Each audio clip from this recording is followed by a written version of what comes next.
जय श्री कृष्णा। आज जानकारी लेकर आए हैं कैसे विषय पे जिसमें आपके कुल देवी देवता की कृपा आप कैसे प्राप्त कर सकते हैं। जिनकी आपको जानकारी नहीं है उन्हें कैसे आप प्राप्त कर सकते हैं। कि घर में आप जितने भी प्रयत्न करते हैं, कमाई के स्रोत बनाते हैं, अच्छी खासी इनकम होने के बाद भी कुछ बच नहीं पाता, घर में दरिद्रता और लड़ाई झगड़े बने रहते हैं। घर में हम कितने भी अच्छे प्रयत्न करें कि हम घर में कुछ अच्छा कर सकें, लेकिन तो भी चीज़ें सुधरती नहीं हैं। तो इस स्थिति में आपके कुल देवी देवता की कृपा आपके घर में नहीं होती, तभी ऐसा होता है। हम कुल देवी देवता की कृपा प्राप्ति के लिए अलग अलग प्रयत्न करते हैं, अलग अलग टोटके करते हैं। तो आज हम इसी विषय पर जानकारी लेकर आए हैं। अलग अलग देवी देवताओं की पूजा करते हैं। सबसे पहले हमें अपने कुल देवी देवता को ही मनाना होता है। यदि हमें अपने कुल देवी देवता की जानकारी नहीं है, उनका स्थान कहाँ है, तो हम उसके लिए भी आपको बता देते हैं। तो आपको करना कुछ नहीं है, सिंपल सा एक उपाय बताएंगे, वो कीजिएगा, जिसमें कोई बड़ा खर्च भी नहीं आता है। यदि आप वह करते हैं तो आपके घर में कुल देवी देवता का स्थान होगा, साथ ही उनके होने का अनुभव होगा और आपके घर में सारी चीज़ें सुधरने लग जाएगी।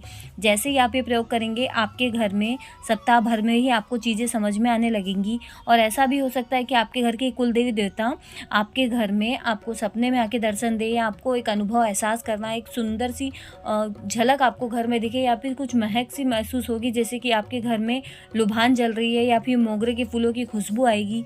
इस तरीके से आपको सुगंध भी आएगी, लेकिन आपको पूर्ण विश्वास श्रद्धा के साथ करना है। आपको बता दें, आपके घर में जो कुल देवी का स्थान होता है वह कहाँ होता है। आप घर में कुल देवी को स्थान देते हैं अपने घर में, मंदिर में, और आप उनकी पूजा पाठ करते हैं, कुल देवी देवता की पूजा पाठ करते हैं। लेकिन सही स्थान जो आपके घर में कुल देवी का होता है वह कहाँ होता है, वह भी हम आपको बता देते हैं।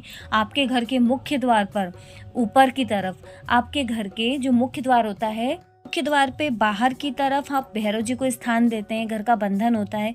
या फिर आप हनुमान जी को, पंचमुखी हनुमान जी को स्थान देते हैं, तो उनकी चीज़ें होती हैं। और लेकिन जब मुख्य द्वार में अंदर की तरफ, ठीक है, आपका जो मुख्य द्वार होता है, मतलब मेन गेट होता है, उसमें अंदर की तरफ एक हाथ ऊपर, मतलब एक पंजे के हिसाब से आप 1 इंच ऊपर भी ले सकते हैं, कोई समस्या की बात नहीं है। उतनी ऊपर आपको एक पीतल की खील को वहाँ पे ठोकना है, और वहाँ पे जो चीज़ हम बांधने को बता रहे हैं वो बांधिएगा। तो आपके घर में कुल देवी देवता की कृपा भी होगी। यदि आप उनको नाम भी नहीं जानते, उनका स्थान भी नहीं जानते, तो भी उसकी आपको जानकारी होगी। वहाँ पर कुल देवी का स्थान होता है। यदि हम हमारे घर के मंदिर में पूजा पाठ कर रहे हैं, उनके नाम का दीपक लगा रहे हैं, तो वो तो ठीक है, लेकिन जो उनका मेन स्थान होता है कुल देवी का, आपके घर के मुख्य द्वार के ऊपर अंदर की तरफ होता है, ठीक है। तो वहाँ पर आपको वो चीज़ें करनी है। जैसे आप वो प्रयोग करेंगे आपके घर में, जब आप कुल देवी के लिए वो एक पोटली बनाना बताएंगे, जिसमें आपको कुल देवी को वो आकर्षित करेगी। जब वो आकर्षित करेगी तो आपकी कुल देवी जहाँ पर भी हैं, यदि आपको उनके बारे में इतनी साधनाएं कर चुके हैं, उनका मंत्र जाप कर चुके हैं, उनके निमित्त आप हवन कर चुके हैं, तो भी आपको आभास नहीं होता है, तो जैसे ही आप उस पोटली को वहाँ बांधेंगे, आपकी कुल देवी दौड़ी दौड़ी चली आएगी। वो उस चीज़ आपकी कुल देवी देवता को आकर्षित करेगा। तो आपकी कुल देवी देवता आपके घर में विराजमान होंगे। जो भी आप उन्हें भोग देंगे, भोग प्रसाद चढ़ाएंगे, वह सब ग्रहण करेंगे। तो आप ये चीज़ ज़रूर कीजिएगा, क्योंकि इसमें कुछ अलग से तो करना नहीं है, साधारण सी चीज़ें हैं। देखिए, कुल देवी की अलग अलग तिथि होती है। आपको तिथि की जानकारी तो ठीक है, अन्यथा आप शुक्ल पक्ष की पंचमी को, या फिर शुक्ल पक्ष के अष्टमी को आप ये चीज़ें कर सकते हैं, या फिर शुक्ल पक्ष के पहले शुक्रवार के दिन भी आप इस पोटली को बांध सकते हैं। कोई समस्या की बात नहीं। और यदि आपको तिथि पता है और या दिन पता है कि हमारे कुल देवी देवता की पूजा हम इस दिन करते हैं, तो उस दिन भी आप उस पोटली को बांध सकते हैं। तो आज चलिए हम आपको अब उस पोटली को बनाने की विधि बता देते हैं कि क्या क्या चीज़ें आपको उसमें लगेगी और आपको किस तरीके से उसको बांधना है। आपको लाल रंग का एक कपड़ा लेना है। इतना बड़ा कपड़ा लीजिएगा जो आपकी हथेली में आ जाए, ठीक है। ज़्यादा बड़ा भी नहीं, ज़्यादा छोटा भी नहीं लेना है। उस लाल कपड़े में सबसे पहले आपको एक कोयले का टुकड़ा रखना है, और उसमें एक लुभान का छोटा सा टुकड़ा रखिएगा। इसी में साथ में थोड़ा सा कुमकुम डाल दीजिएगा। साथ में आपको चंदन पाउडर, जो चंदन पाउडर है, आप चंदन खड़ा होता है या फिर आप चंदन पाउडर भी यूज़ कर सकते हैं। पाउडर यूज़ करें तो बहुत अच्छी बात है। तो उसमें थोड़ा सा चंदन पाउडर डाल दिएगा। साथ ही उसमें भस्म का पाउडर डाल दीजिएगा, और उसमें एक हल्दी की गठान रखिएगा।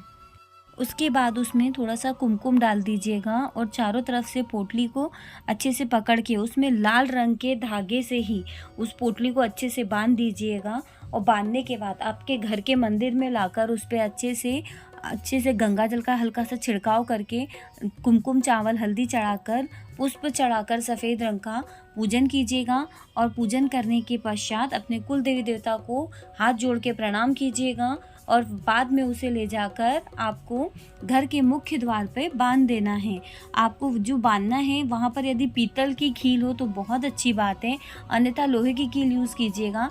लोहे की कील का हम मना ही करते हैं। यदि आप पीतल की कील यदि आपको मिल जाती तो और भी अच्छी बात है। पीतल की कील में उसे ठोक कर वहाँ पर मुख्य द्वार पे अंदर की तरफ, ठीक है, आपको वहाँ पे उसे बांध देना है और उसे प्रणाम करना है। जैसे आप रोजाना पूजा पाठ करते हैं, माता तुलसी की पूजा करते हैं, मुख्य द्वार पे भैरव जी की पूजा करते हैं या पंचमुखी हनुमान जी की पूजा करते हैं, वैसे ही आप उन्हें भी रोज़ धूप बत्ती अगरबत्ती दिखाइए, पूजा पाठ कीजिए आप। और जैसे जिस भी दिन आप उनके निमित्त भोग देते हैं कुल देवी देवता को, अपने घर के मंदिर में भोग दीजिए। 7 दिन में माता रानी की कृपा होगी, कुल देवी देवता का आशीर्वाद होगा। आपको एक अलग ही अनुभव होगा कि आपके घर में कुल देवी देवता स्थान ले चुके हैं। अलग अलग देवी देवताओं को मानने से अच्छा है आप सबसे पहले अपने घर के कुल देवी देवता को मनाइए। यदि वो आपसे प्रसन्न रहेंगे तो सारे देवी देवताओं की कृपा भी आप पे होगी, साथ ही आपके पितृ भी प्रसन्न होंगे। तो सबसे पहले अपने कुल देवी देवताओं को मनाइए, क्योंकि यदि वो रुष्ट रहते हैं तो सभी देवी देवताओं की कृपा तो होती है लेकिन रुक कर होती है। यदि आपके कुल देवी देवता आपसे प्रसन्न हो जाते हैं, आपके घर में स्थान ग्रहण कर लेते हैं, तो आपके जीवन में एक अलग ही अनुभव होता है। तो ये छोटा सा प्रयोग कर लीजिए। सभी प्रकार के प्रयोग उपयोग साधनाएं तो कर चुके हैं, तो ये छोटा सा प्रयोग भी कीजिएगा। माता रानी की कृपा होगी, आपके कुल देवता की कृपा होगी, तो जीवन के हर क्षेत्र में आपको उन्नति मिलेगी और दर पीढ़ी आपके घर में उनकी कृपा बनी रहेगी। जब एक घर बनता है तो घर में सभी कोनों में, सभी जगह स्थानों में अलग अलग देवी देवताओं का स्थान होता है। जब घर के बनने पर गृह प्रवेश के समय पूजा पाठ होती है तो अलग अलग स्थानों पर अगर अलग अलग देवी देवताओं की पूजा की जाती है, उनके निमित्त झंडे लगाए जाते हैं, उनको भोग दिया जाता है, धागों से पूरे घर को ऐसे ऊपर की तरफ से बांधा जाता है। तो वो सभी देवी देवताओं का अपना स्थान होता है, लेकिन कुल देवी देवता का जो स्थान होता है, जो आपके घर के मुख्य द्वार पे अंदर की तरफ ऊपर की तरफ होता है, तो उस चीज़ का भी हमें जानकारी नहीं होती है। तो हम कुल देवी देवता की पूजा घर में तो करते हैं लेकिन उस स्थान पे नहीं करते हैं। तो आप वहाँ पर कुल देवी की पूजा कीजिएगा, माँ की पूर्ण रूप से कृपा प्राप्ति कर पाएंगे। आप यह नियम बना लेते हैं कि अपने घर में कुल देवी देवता के लिए रोजाना लाल रंग का फूल चढ़ाएंगे, गुलाब का, और साथ में कुमकुम हल्दी का तिलक करते हैं। और जो भी आपके घर में आप भोजन में बनाते हैं उनके निमित्त भोग निकालते हैं, तो आपके घर में कुल देवी देवता की कृपा होगी और आपके घर में धन की वर्षा सी हो जाएगी। हर क्षेत्र में आप उन्नति प्राप्त करेंगे। लेकिन इस चीज़ को आपको समझना होगा, कुल देवी देवता को साक्षात रूप में आप बिठा तो लेते हैं लेकिन उनकी उतनी सेवा नहीं होती, तिथि रहती है, तिथि पर ही आप सब चीज़ें करते हैं। यदि आप रोजाना करेंगे तो आपके ऊपर उनकी और ज़्यादा कृपा प्राप्ति होगी। तो बस आज के लिए इतना ही। यदि आप ये छोटा सा काम कर लेते हैं तो 7 दिन में ही आपकी कुल देवी दौड़ी दौड़ी चले आएंगी और आपको मालामाल कर देंगी। जिंदगी भर आपके ऊपर उनकी कृपा बनी रहेगी। तो यह उपाय जरूर कीजिएगा। आज के लिए बस इतना ही। आप हमारे चैनल पे नए हैं तो चैनल को सब्सक्राइब जरूर कर लीजिएगा। जय श्री कृष्णा, श्री राधे राधे।